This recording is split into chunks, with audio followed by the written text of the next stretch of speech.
Okay, so today we're going to talk about proportional and non-proportional relationships. And a couple of words that I want you to be watching for are ratio, unit rate, and slope. Because those words all stand for the same thing. So when we're talking about a ratio and a unit rate, it's kind of the same thing. Okay, if we're looking at a proportional relationship, that is when the ratio is constant,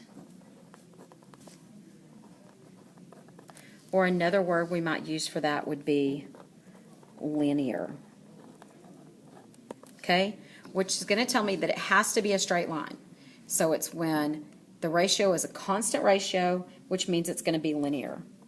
And there are two pieces to this. So I'm putting an and sign over here. It must, that's an important word there, go through 0, 0, or what we refer to as the origin. Okay, so it has to go through 0, 0, and it has to be straight. All right, let's look at some examples. If I have this graph, I'm going to divide it into 4 pieces here. I'm going to put my hour on top, and I'm going to put my money on bottom. So I'm going to fill in some spaces here. 1, 2, 3. And then I'm going to say 18, 36, and 54. And the way that I do this is I have to divide y over x. Okay? So if we're going to look at this and we're going to see if it's linear, we're going to look and we're going to say, we always know that our top is our x and our bottom's our y. So if I have to switch that and say y over x, it's 18 over 1. And that equals 18. And then I have 36 over 2, which also equals 18.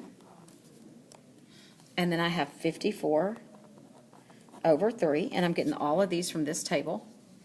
That also equals 18. Because all of these equal 18, it is a linear relationship. And if you actually go back and you say 1 minus 1 is 0, and because these go up by 18s, you can say 18 minus 18 is 0.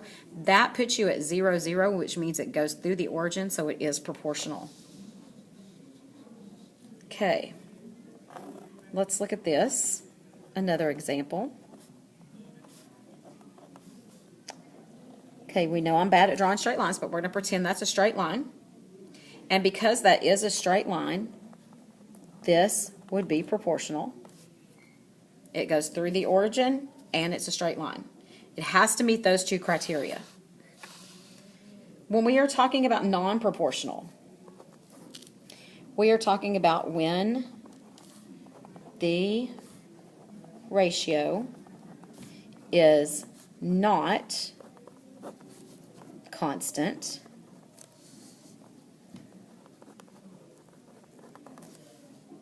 okay? And actually, I don't want to use the word and. I want to use the word or. Or does not go through 0, 0, or our origin. Okay, one of the reasons that I use the word or is because you have to know that either one of these make it non-proportional. Either one of these automatically knock it out. So let's look at a couple of things. 1/2. When I say 1/2, that equals 0.5. If my next thing on my table was 6 over 9, that would equal 0.67. When I go and do y divided by x, and we're just going to pretend we had a table here, if these two do not match, then it is not the same because they don't match. Therefore, it is non-proportional. Okay? In order for it to be proportional, remember these two have to match. Now, I want to draw something here.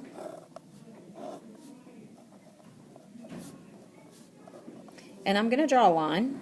And if you notice, it's a straight line. But the problem is this straight line, it's linear, but it doesn't go through the origin. So even though it's linear, that is non-proportional. Okay, so this one, kind of do a thing around it where you can see it, is non-proportional.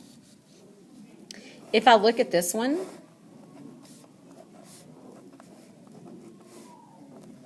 this is where people get confused.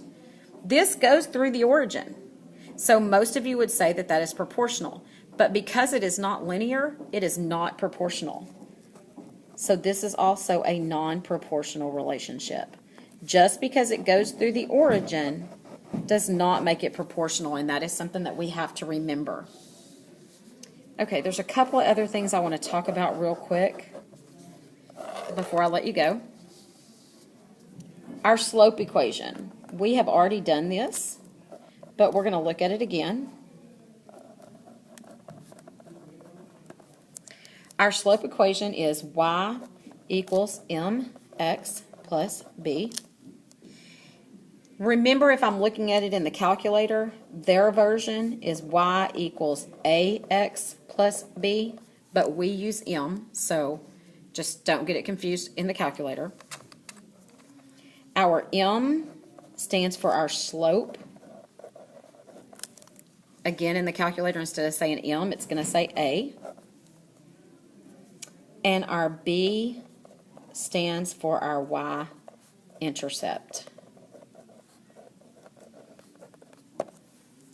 Okay? Now over here, I just want to give you the steps for putting a table into the calculator. We've done it, but I want you to have the steps written down. We're going to put them in Stat. We are going to hit Edit.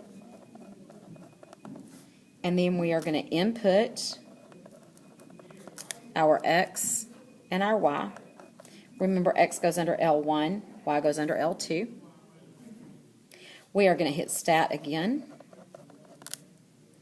We are going to go over to the right to calculate.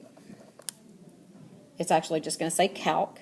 Then we're going to go down to 4, and it's going to look something like that, somewhere close to that. And then we are going to go down to the word calculate. It is actually going to stay calculate this time. And then it's going to give us our letters. It's going to give me my A and it's going to give me my B. Here's what I need to know. If B is 0, then it is proportional. If B is anything except 0, it is non-proportional. Now, I do want to say one thing. I don't want you to get confused. Just because B says 0, that doesn't mean that we're not going through the y-intercept. That means that we are going through the y-intercept at 0. So don't get confused about that. B saying 0 does not mean you're not going through y. It just means you're not going through y at any other number except 0. We are going through the origin. Okay, if you have any questions about this, please come see me during tutoring.